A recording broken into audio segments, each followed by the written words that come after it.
Red corridor అంతరిస్తుందా అంటే మీరు ఏం చెప్తారు?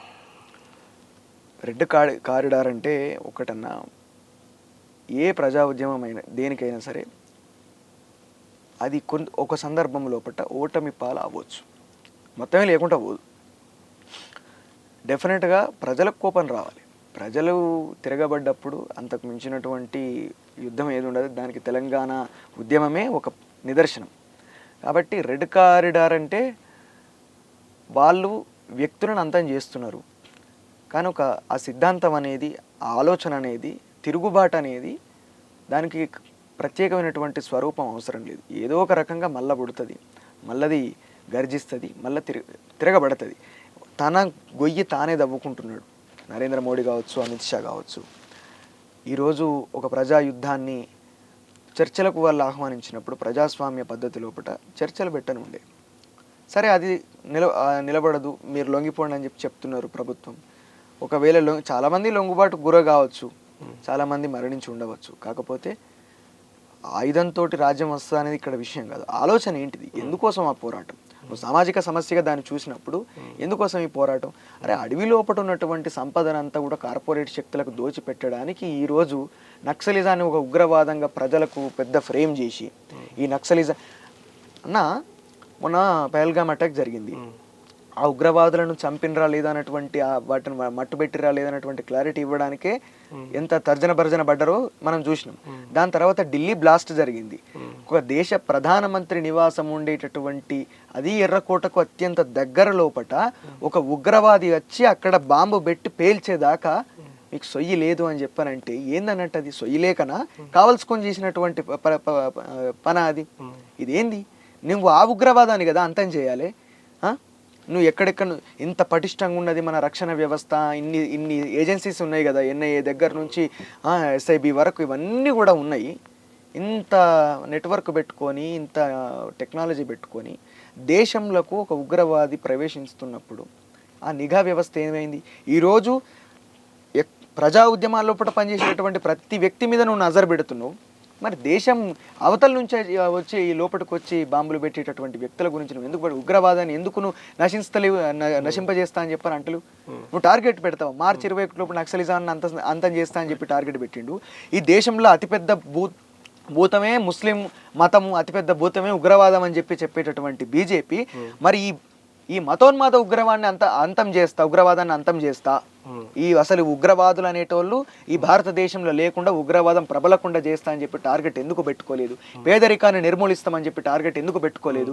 ఈ దేశంలో ఉన్నటువంటి అసమానతల్ని నిర్మూలిస్తామని చెప్పి టార్గెట్ ఎందుకు పెట్టలేదు? కుల వివక్షను రూపుమాపుతామని చెప్పి వాళ్ళు ఎందుకు టార్గెట్ పెట్టుకోలేదు? కాబట్టి అట్లా టార్గెట్లు పెట్టుకున్నప్పుడు, మనువాదాన్ని ఇంప్లిమెంట్ చేసినప్పుడు, దోపిడీని ప్రదర్శించినప్పుడు, దోపిడీ చేసినప్పుడు డెఫినెట్గా తిరుగుబాటు మరొక రూపంలో ఏదో ఒక ప్రజా యుద్ధ రూపంలో మళ్ళీ వాళ్ళ ముంగడికి వస్తుంది, ఒక ప్రశ్న లెక్క నిలబడుతుంది. ఎంతమంది అని చెప్తారు? మనం చూసుకున్నట్లయితే మార్చి 31 సమీపిస్తూ ఉంది. అటు అమిత్ షా 3 రోజుల పర్యటన, అస్సాంకి రాయపూర్కి సంబంధించినటువంటి పర్యటన కూడా చాలా భయాందోళనకు గురి చేస్తూ ఉంది.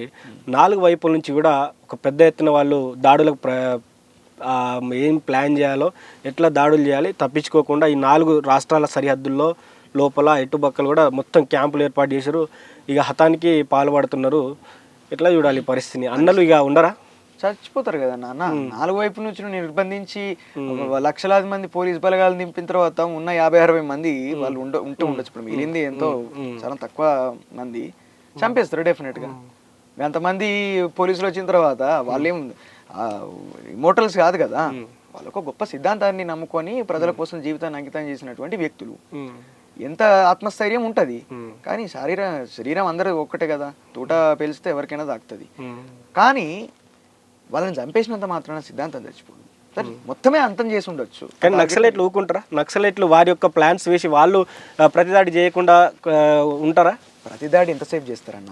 ఇప్పుడు రాజ్యం చాలా బలంగా ఉన్నది. రాజ్యం దగ్గర తుపాకులు ఉన్నాయి, రాజ్యం దగ్గర బుల్లెట్లు ఉన్నాయి. ఇట్లా వర్షం గుప్పించినట్టు గుప్పించి మళ్ళీ పోయి మళ్ళీ నింపుకొని వస్తాడు.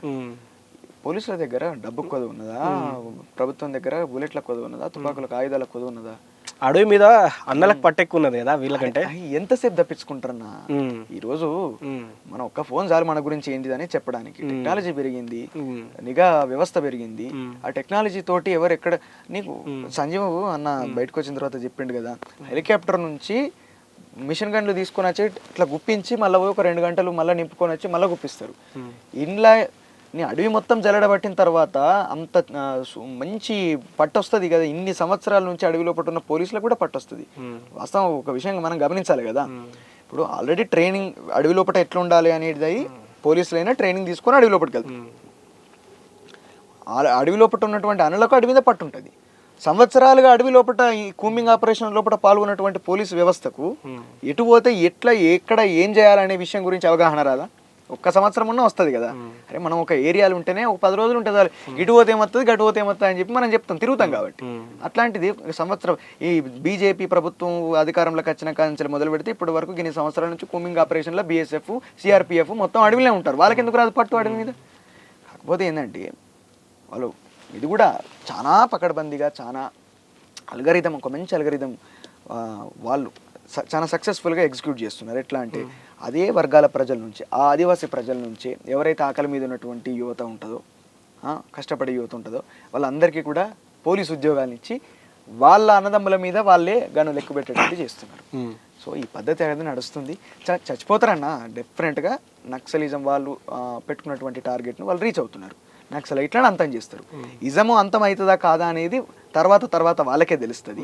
కాకపోతే ఏంటంటే ఒక్కటి అర్థం చేసుకోవాలి, మీరు అది టార్గెట్ పెట్టుకున్నారు కదా. ఇంతవరకు ప్రజలేం గమనించాలంటే, చూసారా మన కోసం పోరాటం చేసే వాళ్ళని అంతం చేస్తా అని పెట్టుకున్నారు కానీ మనల్ని చంపడానికి వచ్చినటువంటి ఉగ్రవాదాన్ని అంతం చేస్తా అని చెప్పి వీడు ఎప్పుడు టార్గెట్ పెట్టుకోలేదు. మనం బీసీ రిజర్వేషన్లకు కోసం ఎప్పుడు కూడా బీసీలకు న్యాయం చేస్తామని చెప్పి కూడా మరి హామీలు ఇచ్చినటువంటి ప్రభుత్వం ఎప్పుడు కూడా టార్గెట్ పెట్టుకోలేదు. పేదరికాన్ని నిర్మూలిస్తా అని చెప్పి టార్గెట్ పెట్టుకోలేదు.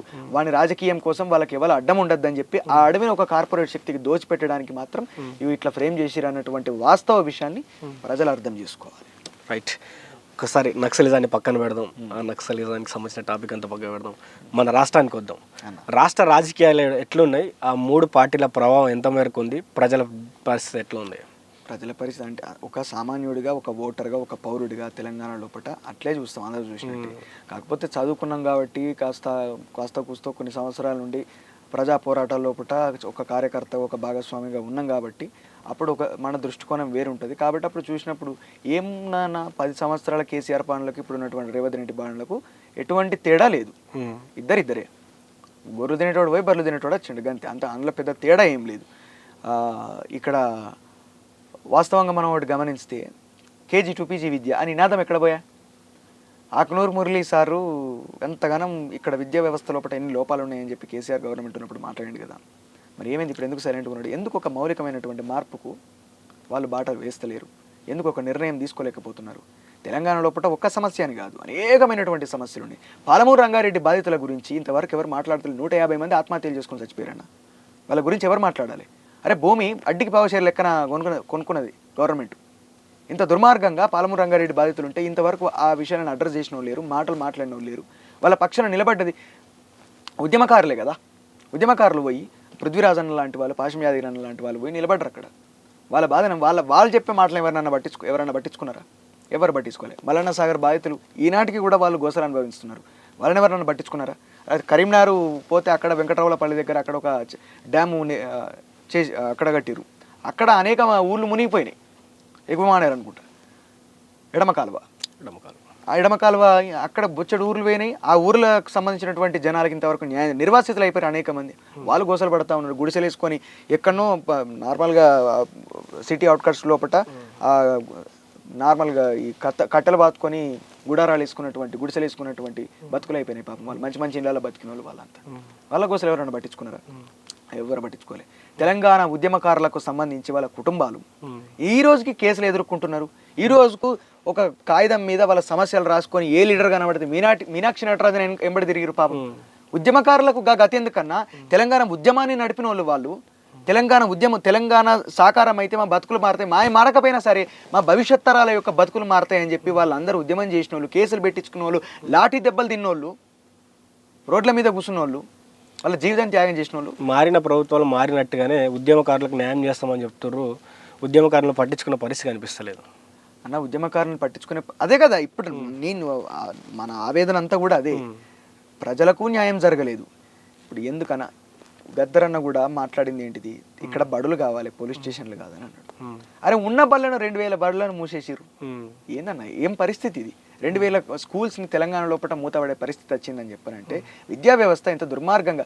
అంటే ఇక్కడ పేద వర్గాల ప్రజలు చదువుకోవద్దు, మాకు బానిస లెక్కనే ఉండాలి, మా జెండాలు మోసుకుంటా కూలీ లెక్కనే ఉండాలి, మేము ఎదగాలి, మా పిల్లలు మంచి చదువుకోవాలి, పుసుక్కనే ఎవడన్నా మాట్లాడనుకో నువ్వు రిజర్వేషన్ కాడివి అన్న. ఈ దేశంలో జస్ట్ 2% రిజర్వేషన్ అనుభవిస్తున్నటువంటి వ్యక్తులు మొత్తం కలిపి భారతదేశం ఒక ఉపశమనం, అసలు అది పెద్ద విషయమే కాదు రిజర్వేషన్ అనేది. నువ్వు ఎంత రిజర్వేషన్ అయినా నువ్వు క్వాలిఫై మార్కులు తెచ్చుకోకపోతే రిజర్వేషన్ పనిచేస్తుందా అన్న? చేయదు కదా. అగ్రవర్ణాలకు అన్యాయం జరుగుతుంది, ప్రతిబున్నోనికి అన్యాయం జరుగుతుందంటే ఈరోజు అన్ని సెక్టర్లలో పోటీ పడి ఎవరైనా సరే ఫస్ట్ మొదలు పోటీ పడేది జనరల్లోనే, ఆ తర్వాతనే రిజర్వేషన్ వాళ్ళకి వర్తిస్తుంది. ఈ విషయం ఎవరికి తెలియదు కదా. జనరల్నే పోటీ పడతాడన్న ప్రతి ఒక్కడు. ప్రతి ఎగ్జామినేషన్ కూడా ఆ వర్గాల యొక్క ఆర్థిక పరిస్థితి, సామాజిక పరిస్థితి కాబట్టి ఒకడు 1000 రూపాయలు కడతాడు కావచ్చు, ఒకడు 500 కడతాడు కావచ్చు.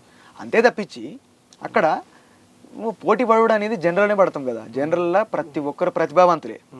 ఆ ప్రతిభను గుర్తించకుండా ఈరోజు అన్ని వర్గాల ప్రజలు ఒక బానిస వీళ్ళని ఈ రకంగా తిడితే వీళ్ళందరూ రివోల్ట్ అవుతారు.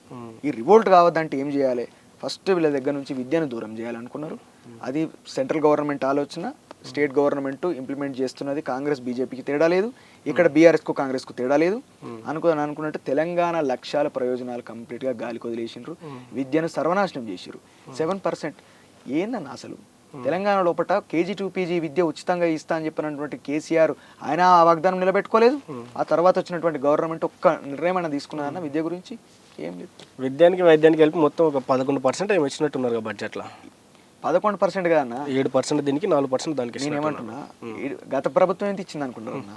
సేమ్ అంతే అంతే. పెద్ద గొప్పగా ఇచ్చింది ఏం లేదు, నాశనం ఇచ్చినవే కదా. ఇక్కడ ఒకటి అర్థం చేసుకోవాల్సినటువంటి విషయం ఏంటంటే ఎంత % ఇచ్చిండ్రు అనేది పక్కకు పెడితే ఎంత % వచ్చింది, అది ఎంతవరకు ఇంప్లిమెంట్ అయింది, ఎంతవరకు పనికి వచ్చింది అనేది విషయం. ఇప్పుడు మన ఇవి మోడల్ స్కూల్స్ ఉన్నాయి, ఆ తర్వాత కస్తూర్బా గాంధీ ఇవన్నీ ఉన్నాయి.